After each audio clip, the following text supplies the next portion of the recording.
Howdy, folks. Hope you're doing well and staying safe. Doing a review on the USS Nebraska, the new Tier 8 American battleship hybrid aircraft carrier. Kind of weird kind of ship. Now, full disclosure, I have the Japanese Issei and the Tone.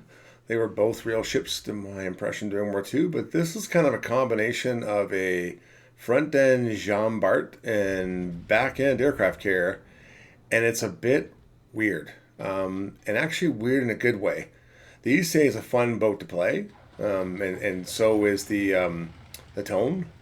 I have a review of the Tone coming out, but those are hell divers from World War II. Yeah, this is a different kind of breed of ship, and I was very hesitant when I got this through the battle pass to play it, and I played it today, and I had some co-op, and I had operations, and I had randos, and yeah, okay, so these are actually kind of fun ships in a really warped way, but they have some really good things, features, and they have some really bad limitations. So I want to get into them. But as always, let's get into the actual design of the boat.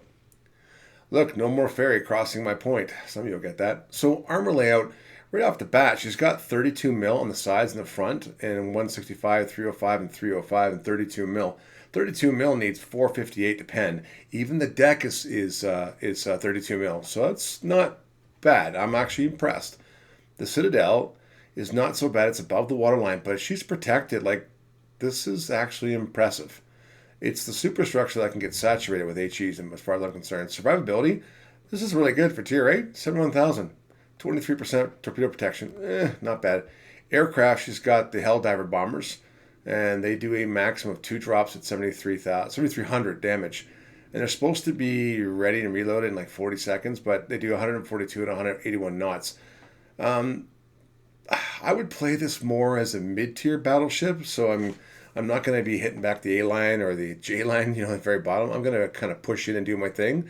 She also has with HE a 46% fire chance. So that's with the aircraft, so that's really good. You're getting a lot of fires. But here's the kind of the main shtick. She's got 2 times 3, so 6 barrels, 406s, which are fantastic. They got a range of 21 kilometers, 30-second reload, and I've got the turret traverse down to 32.6 seconds. That's the best I could do. It's usually 45 seconds. Secondaries are good too. They pen 21, so they'll pen any destroyer in the game, including the gearing. Airstrikes, you're an aircraft carrier, but you've got depth charges, you got 30-second reload, 10 kilometers. This needs to be 12 or 14. It's okay, but it's not great. You know my policy on this. Speed's actually really good at 31.5. And she's got a good turning turret, and the rudder shift is kind of bad, but the turning turret is really good.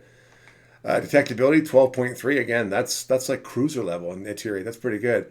And she does have detectability of 9 kilometers by air. Equipment for me, I always take main armor modification. She's not a CV, so it's mostly battleship. I took damage control in case I started getting shot up. I did take man battery modification. I did take air group modification because it's a -5 in prep time. It's better for the planes, and I took concealment.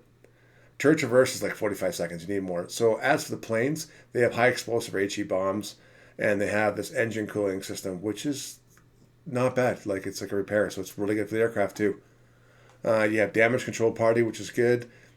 Good heal on this boat, and you have a fighter craft. So yeah, so she can defend herself. These are the flags I take for battleship design, not aircraft carrier. Now you can buy camo for I think 100 doubloons, and I'm not doing that. I should go naked for like here. Captain skills. I took gunfeeder because I want to change between my rounds as quick as possible from HE to AP. You do need grease the gear on this one for if you want to play battleship. I took party target because I want to see who's targeting me, shooting me. I did take AA defense and ASW because just a little bit. I always take adrenaline rush. I took improve repair party because I want to get my repair on if I start going down. And then I took concealment and fire prevention. You're going to be up in the air flying, so you're going to get hit by stuff, especially other ships or HE cruisers.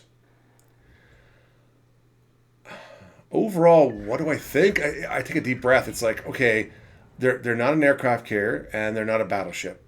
It's like I said, it's like the combination of a Dunkirk or a Jean Bart, because they both don't have your guns in the back, and almost like an escort carrier in the back, if you know what I mean. Like, that's how I look at it. She's very situational and she can do things. I played co-op operations and random. Co-op, you're lucky if you're going to get a couple runs off the aircraft.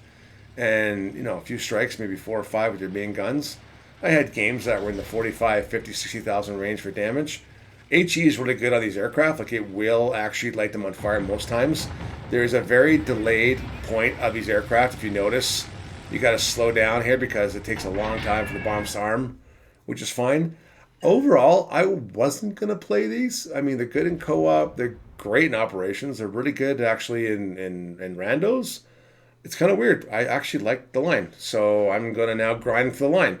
Go figure. I started out hating these boats, and now I think they're fantastic. What the hell do I know, right? Anyway, guys, let me know down below. And girls, do you have these boats? Do you like the East Aid? Do you like the tone? Do you like doing these escort boats? But in the end, let me know your comments, what you think of the boat, and what you want to do. So as always, take care, stay safe, and bye for now.